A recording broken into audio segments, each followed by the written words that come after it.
Halo, Assalamualaikum warahmatullahi wabarakatuh. Apa kabar teman-teman semua? Ketemu lagi dengan saya di channel Berdesa. Kali ini kita akan mengomentari sebuah berita. Nanti teman-teman bisa lihat beritanya di link yang saya tautkan di deskripsi video ini. Jadi berita tentang Kepala Desa Ngulan Wetan, ya kalau saya nggak salah, di Kabupaten Trenggalek. Ini unik ya, karena yang terjadi si kepala desa melantik 2 orang perangkat desa dan kedua-duanya ini dilantik tanpa ada rekomendasi dari camat. Kemudian atas tindakannya itu salah satu peserta seleksi perangkat desa yang tidak terpilih itu melakukan gugatan ke PT UN. Nah, beberapa bulan kemudian SK pengangkatan perangkat desa tadi yang dibuat oleh kepala desa itu dibatalkan oleh keputusan Bupati Trenggalek. Nah, ini runyam ya. Kita akan coba cermati satu persatu. Yang pertama berkaitan dengan apa yang dilakukan kepala desa Ngulan Wetan sendiri.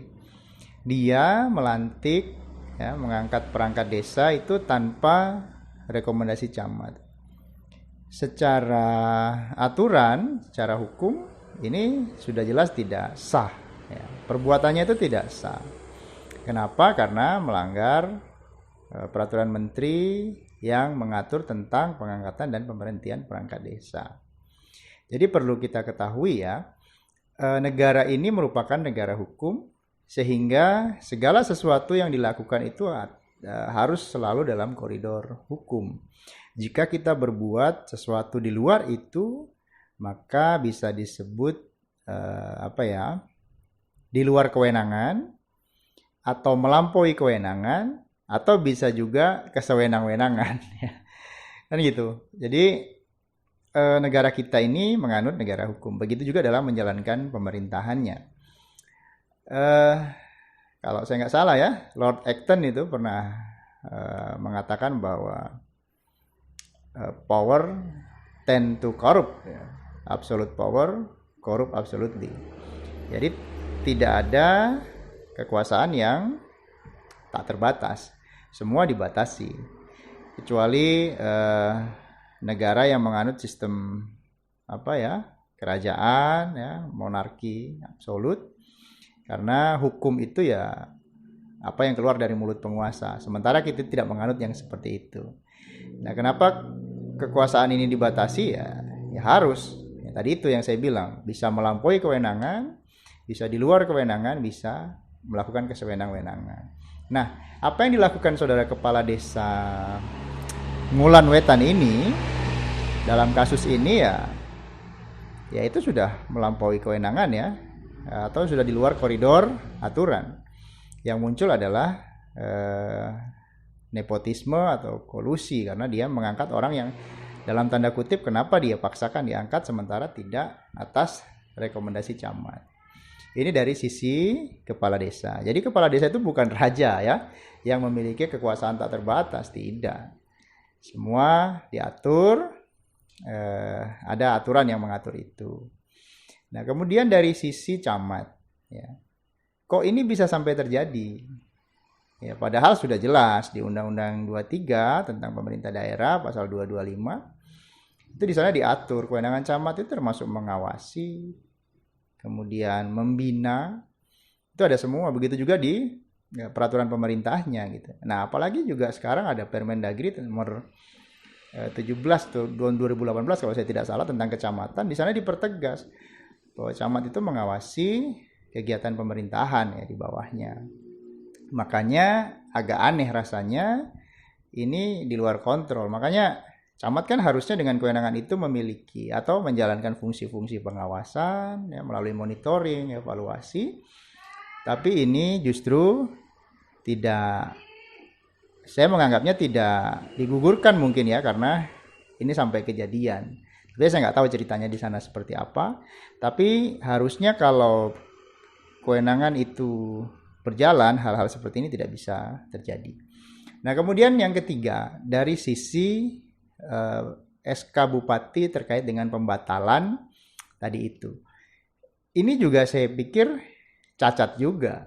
Ya mohon maaf kalau saya salah, mungkin teman-teman yang lebih memahami bisa mengkritisi. Tapi menurut saya ini cacat. Kenapa cacat? Karena SK perangkat desa ini kan diangkat oleh SK kepala desa. Ya hanya kepala desa yang bisa mencabut SK-nya. Atau pengadilan. Nah, langkah yang diambil oleh salah satu peserta seleksi yang menggugat ke PT UN itu sudah benar. Prosesnya sedang berjalan, gitu kan. Kita tunggu putusan pengadilannya seperti apa. Nah, barulah di sana nanti akan dieksekusi. Apakah itu dibatalkan ya, perintah pengadilan untuk membatalkan atau apa, kita belum tahu karena prosesnya masih berjalan. Ujuk-ujuk muncul SK pembatalan. Saya lebih setuju atau menurut saya lebih benar jika bupati itu membuat teguran ya, teguran lisan bisa. Karena kan di sana ada mekanisme yang mengatur itu di undang-undang. Teguran lisan, teguran tertulis, ya, peringatan, atau langsung ke pemberhentian sementara. Jadi tidak perlu mencabut atau membatalkan SK kepala desa melalui SK bupati. Wah itu kurang pas. Jadi menurut saya ya langsung saja lakukan teguran, bupati menegur secara tertulis. Kalau perlu ancaman pemberhentian sementara karena dianggap kepala desa ini udah menyalahi banyak aturan atau ketentuan yang mengatur bagaimana dia harus menjalankan pemerintahannya. Ini langsung bisa diberhentikan sementara sampai dia nanti menyelesaikan semuanya, maka yang bersangkutan bisa diangkat kembali. Atau kalau tidak ada itikat baik, kemudian tetap ngotot melawan aturan, ya bisa langsung diberhentikan saja. Ada mekanisme yang mengatur itu. Jadi dari tiga sisi ini sebenarnya menurut saya masing-masing punya kesalahan ya, punya kekeliruan.